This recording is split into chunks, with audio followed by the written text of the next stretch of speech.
नमस्कार, सुहासिनीज लाईफस्टाईलमध्ये तुमचे खूप खूप स्वागत आहे. संक्रांतीसाठी ना मला किचन स्वच्छच करायचं होतं, कारण की संक्रांतीला आपलं सणवार असला की आपण म्हणजे आपल्या घरातला कोपरा न कोपरा स्वच्छ करत असतो. ही कडप्प्यांची मांडणी ना जरा अस्ताव्यस्तच झालेली होती. मागच्या व्हिडिओमध्ये मी गॅस ओट्याचा खालचा जो भाग आहे तो स्वच्छ करून ऑर्गनाईज केलेला होता. तर त्याच प्रकारे ही जी कडप्प्यांची मांडणी आणि स्टीलचा रॅक आहे ना, त्यातील सगळी भांडी पुसून घेतली, काही घासली थोडीफार. ते मी जास्त डिटेलमध्ये दाखवलेलं नाही आहे, कारण की इतकं सगळं दाखवलं असतं तर व्हिडिओही मोठा होतो आणि तुम्हालाही बोर झालं असतं.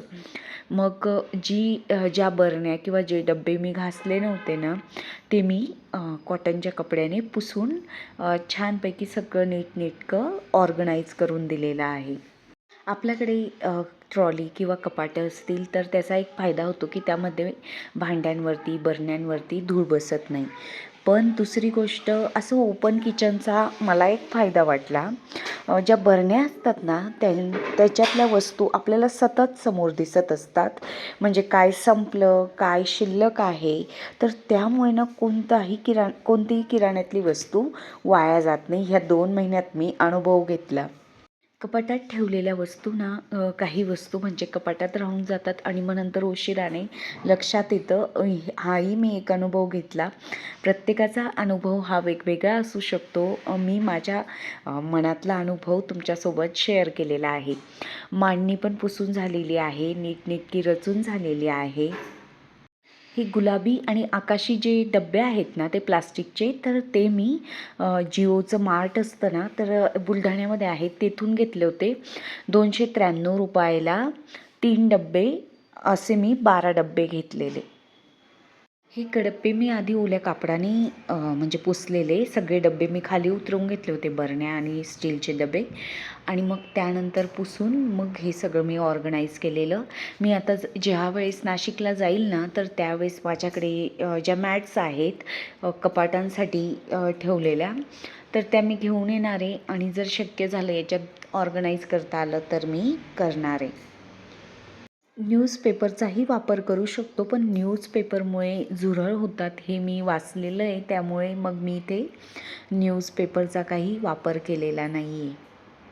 स्टीलच्या डब्यांवरती मार्करने मी लिहून ठेवलेलं आहे तांदूळ, पीठ वगैरे कोणत्या डब्यात काय भरलेलं आहे, तर इझिली मिळतं आणि सारखे आपले हात पण लागत नाही. त्यामुळे मग मी हे नाव लिहिलं आणि स्टिकर जर लावलं ना, परत ते धुताना सगळं निघून जात असतं आणि डब्यांना डाग पण पडतात. मग त्यापेक्षा आपण मार्करने जर नाव टाकलं तर ते अधिक सोपं जातं आणि घासल्यानंतर स्वच्छही होऊन जातं.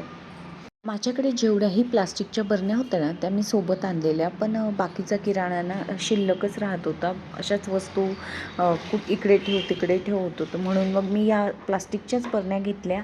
काचेच्या बरण्या आहेत, पण त्या मी नाशिकलाच ठेवलेल्या, कारण की ट्रॅव्हलिंगमध्ये फुटायला वगैरे नको म्हणून. आता मग प्लास्टिकच्या जितके दिवस वापरता येईल वापरून घ्यायच्या इथे आहोत तोपर्यंत, किंवा यापुढेही कुठल्या शहरात जावं लागलं तर. या व्हिडिओमधून आणि मागच्या व्हिडिओमधून मी तुम्हाला संपूर्ण किचनची टूरच देऊन टाकलेली. त्या पद्धतीने संपूर्ण किचन मी ऑर्गनाईज केलेलं आहे. तुम्हाला आवडलं असेल तर नक्कीच मला कमेंट्सद्वारे कळवा, कारण की तुमच्या कमेंट्सना मला नवनवीन व्हिडिओ बनवण्यासाठी प्रेरणा देत असतात. आणि लाईक करणं आणि चॅनलला सबस्क्राईब करणं मैत्रिणींनो फ्री आहे. बरेच जण व्हिडिओ बघतात पण चॅनल सबस्क्राईब नाही करत, तर नक्कीच तुम्हाला व्हिडिओमधलं थोडं जरी आवडलं असेल काही, तर नक्कीच तुम्ही चॅनलला आपल्या सबस्क्राईब करू शकतात. तेल संपलं होतं बरणीतलं, तर थोडी चिकट वाटत होती, तीही मी घासून घेतलेली. आता पातेलीतलं तेल त्यात ओतून घेतलं आणि संध्याकाळ झालेली, तर दिवा लावून ना जेवण वगैरे बनवण्याची तयारी सुरू केली. चहा बनवून झालेला होता. दुधातलं ना साय शिल्लक होती, तर तीही मी काढून घेतलेली आणि पातेली आता मी घासायला ठेवून देते. मी ज्यावेळेस नेमकं व्हिडिओला आवाज देत असते ना, त्यावेळेस ना बाजूच्या घरामध्ये मावशी आलेल्या असतात भांडी घासण्यासाठी. त्या एवढा आवाज करतात आणि सगळा आवाज ना याच्यात रेकॉर्ड होत असतो. लगेचच्या लगेच गॅसवरची भांडी पण खाली करत गेलं ना तर गॅस ओट्यावरती खूप पसारा होत नाही, तर ते बरं पडतं. नाही तर नंतर ना असं खूप ओझ्यासारखं वाटायला लागतं आपल्याला, की एवढ्या वस्तू पडलेल्या आहे आणि जेवण बनवल्यानंतर ना खरंच नको वाटतं हे सगळं आवरायला. म्हणून मग सोबतच मी सगळं आवरून घेण्याचा प्रयत्न करत असते. ब्रोकोली होती माझ्याकडे आता शिल्लक, तर ब्रोकोलीची भाजी करायची होती. अगदी साध्याच पद्धतीने बनवते ही भाजी मी. कांदे लसूण टाकून बनवत असते. काही विशेष असं नसतं, फक्त पौष्टिक असते ब्रोकोली म्हणून मग मी आणते. नाहीतर आधी मला ना खरंच तर ब्रोकोली आवडायची नाही, पण मी आठवड्यात किंवा 15 दिवसात आता एकदा याची भाजी करायला सुरुवात केलेली आहे 1 वर्षापासून. सकाळचा स्वयंपाक ना इतका झटपट होतो, 1 तासाच्या आत बऱ्यापैकी पदार्थ बनवले जातात जर ठरवलं तर. पण संध्याकाळचा स्वयंपाक करायचा म्हटला ना तर खरं तर विचार करण्यातच भरपूर वेळ जात असतो. मुलांना ना ही भाजी आवडत नाही, पण जर किचन किंग मसाल्याचा वापर केला ना भाजी शिजल्यानंतर, आपण थोडंसं असं छान तेल येतं भाजीला आणि मग नंतर किचन किंग मसाला टाकला ना फार छान चव येते. पण आज नेमका माझ्याकडे किचन किंग मसालाही नव्हता. तुम्ही अजून वेगळ्या आणि अजून टेस्टी पद्धतीने म्हणजे टेस्टी भाजी बनवत असाल तर मला नक्कीच कमेंट्स बॉक्समध्ये सांगा की कशा पद्धतीने बनवायची. मी पुढच्या वेळेस नक्कीच बनवून बघेल. माझ्यामध्ये ना संध्याकाळी ना म्हणजे हा व्हिडिओ शूट करताना खूप उत्साह होता की आता सगळं अगदी चकाचक करूनच रात्री झोपायचं. आणि मगच ना काय झालं, नेमकी मी भाकरी बनवत होते आणि शेवटच्या भाकरीच्या वेळेस लाईट गेली. हा आहे दुसरा दिवस. कारण की ना लाईट 11 वाजेला आली आणि त्यानंतर मग काही शूट करणं शक्यच झालं नाही. दुसऱ्या दिवशी सकाळी शनिवार होता आणि सकाळमध्येच मला टिफिन द्यायचा होता, पण माझ्याकडे काही भाजी शिल्लक नव्हती. तर मग एक बीट होतं आणि एक अर्धं गाजर होतं. बीट किसून घेतलं, गाजर किसून घेतलं, ज्वारीचं पीठ घेतलं 1 छोटी वाटी गव्हाचं आणि 1 छोटी वाटी आपलं हरभरा डाळीचं आणि थोडासा लसूण, ओवा, तीळ हे सगळं घेतलं मी आणि कांदा घेतला बारीक चिरून आणि हे सगळं मिक्स करून मी त्याचा पराठा बनवून दिला उन्नतीला. अतिशय चविष्ट झाला होता. नक्कीच बनवून बघा. 1 छोटी वाटी तुरीची डाळ घेतली आणि ती कुकरमध्ये मी आता शिजण्यासाठी लावून घेत आहे. कारण मी आज ना मुलींना आवडणारा मेनू बनवत होती, बट्टी. खानदेशी बट्टी तुम्ही बऱ्याच जणांनी माझ्या व्हिडिओमध्ये बऱ्याचदा बघितलेली असेल यापूर्वी. पहिला व्हिडिओ तो बट्टीचाच होता आणि त्यानंतर मी 2दा दाखवलेली. पण आता परत भरपूर जण आपल्या या छोट्याशा फॅमिलीमध्ये सामील झालेले आहेत. तर मग मी म्हटलं चला बट्टी दाखवते, बट्टी बनवतेच आहे तर दाखवूनही देऊ. सगळ्यात आधी ना मी जिरं घेतलं, 1.5 चमचा घेतलं असेल आणि खलबत्त्यामध्ये ना थोडंसं मी त्याला बारीक कुटून घेते. कारण की ना यापूर्वी मी जसं म्हणजे अगदी घ्यायची मसाल्याच्या डब्यातून डायरेक्टली कणिकमध्ये म्हणजे मिक्स करायची, पण ना ते तळताना ना तेलामध्ये सेपरेट होत असतं, म्हणून बऱ्यापैकी दाणे बाहेर येतात. मग मी ना मागच्या वेळेस बनवली त्यावेळेस तुम्हाला दाखवली नव्हती, तर असं कुटून घेतलं ना तर ते बट्टीच्या मिश्रणामध्ये ना एकजीव होऊन जातं. म्हणून अशा पद्धतीने मी दळून घेतलेलं आहे, कुटून घेतलेलं आहे. म्हणजे जानेवारी फेब्रुवारीमध्ये ना आमच्या गावाकडे भरपूर यात्रा असतात आणि शेतामध्ये ना हमखास आमच्याकडे वरणबट्टीचा मेनू असतो आणि त्यासोबत वांग्याची भाजी. ती आणि ना महत्त्वाचं म्हणजे शेतात जी बट्टी करतात ना, काहीजण या प्रकारे करतात आणि काहीजण रोडगे म्हणतात. तर रोडगे कुणाकुणाला माहिती आहे तेही मला कमेंट्स करा. मला एकदा नक्कीच तुम्हाला बनवून दाखवायचे आहेत. म्हणजे आपल्या कोळसा किंवा गौरी असते ना त्यावरती त्याचा विस्तव तयार केला जातो आणि त्यावरती भाजल्या जातात त्या रोडगे. अतिशय चविष्ट लागतात, खरंच मस्त लागतात. माझी आई जर इकडे आली ना तर त्यावेळेस मी नक्कीच ते बनवेल. दह्याचा वापर केल्यामुळे ना बट्टी अगदी फ्लफी होते आणि मेन म्हणजे सोडा मी वापरत नाही, म्हणून मग यामध्ये दह्याचा वापर करायचा बट्टीत, तर अतिशय चविष्ट अशी आणि फ्लफी अशी बट्टी तयार होत असते. या संपूर्ण मिश्रणामध्ये मी 1 पळी तेल टाकलं आणि हे मिश्रण एकजीव करून घेत आहे. तेलामुळे ही बट्टी खुसखुशीत व्हायला मदत होत असते. आपल्याला सोडाही वापरायचा नसेल आणि दहीही शिल्लक नसेल किंवा वापरायचं नसेल बट्टीमध्ये, तर ना त्यावेळेस तेल कडकडीत गरम करायचं आणि ह्या मिश्रणामध्ये ओतून घ्यायचं. त्यामुळे ही बट्टी अगदी छान तयार होते. यापूर्वी मी बट्टीमध्ये ना हळद वापरली नव्हती, पण यावेळेस मी टाकून बघितली की कसा कलर येतो बट्टीचा, म्हणून मग मी हळदचाही वापर केलेला आहे.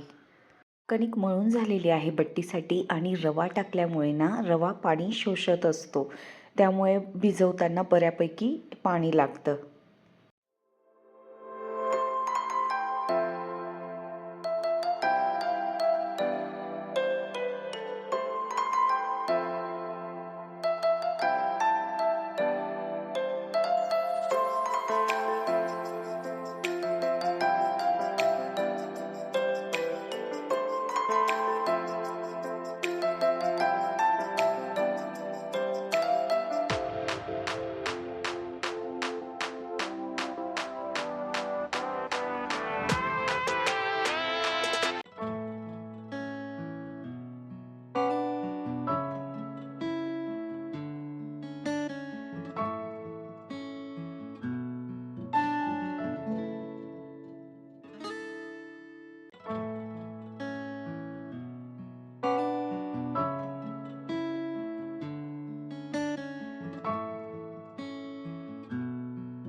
कणिक छानपैकी अशी मस्तच मुरून झालेली आहे.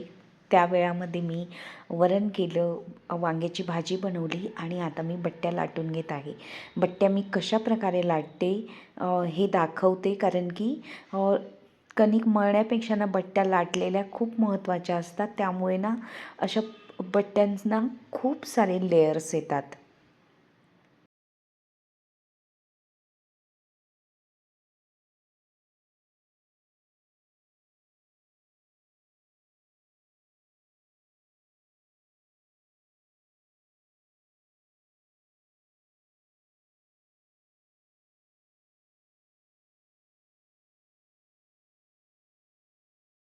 या पद्धतीने संपूर्ण बट्ट्या मी अशा लाटून घेतलेल्या आहेत आणि अशा फोल्डी करून घेतलेल्या आहेत. अशा पद्धतीने ना बट्ट्यांना फोल्ड केल्यामुळे ना खूप सारे लेयर्स येतात. जर गोळे ठेवले त्याही बट्ट्या छान असतात, पण लेयर्सवाल्या बट्ट्या आमच्याकडे जास्त आवडतात. वांग्याची भाजी शिजून झालेली आहे. पितळी कढई होती, तरीही ती करपलेली नाही, कारण की मी प्लेटमध्ये पाणी टाकलं होतं. इडली पात्र ठेवलं आणि त्यामध्ये मी आता बट्ट्या वाफवून घेत आहे. 10 मिनिटात मस्तच बट्ट्या वाफवून तयार होतात. बट्ट्या वाफल्या की नाही यासाठी ना मी चाकूचा वापर करत असते. जर कणिक नाही चिपकली तर मग बट्टी वाफली आहे असं समजायचं. बट्टीचे ना असे 4 तुकडे करून घेतलेले. मुलींना भूक लागली होती, शाळेतून आल्या होत्या, तर त्यांना तूप आणि बट्टी खायला दिलं. यापूर्वी मी शॅलो फ्राय करून दाखवल्या होत्या बट्ट्या आणि पहिल्या व्हिडिओमध्ये डीप फ्राय केलेल्या होत्या. तर आज संपूर्णच डीप फ्राय करायच्या होत्या, म्हणून मग मी छान अशा खरपूस डीप फ्राय करून घेतलेल्या आहेत. या तव्यामध्ये जर तळलं ना काही तर कमी तेल लागतं, म्हणून मग मी तव्याचा वापर करत असते. आजचा व्हिडिओ तुम्हाला कसा वाटला मैत्रिणींनो, ते मला नक्कीच कमेंट्सद्वारे कळवा.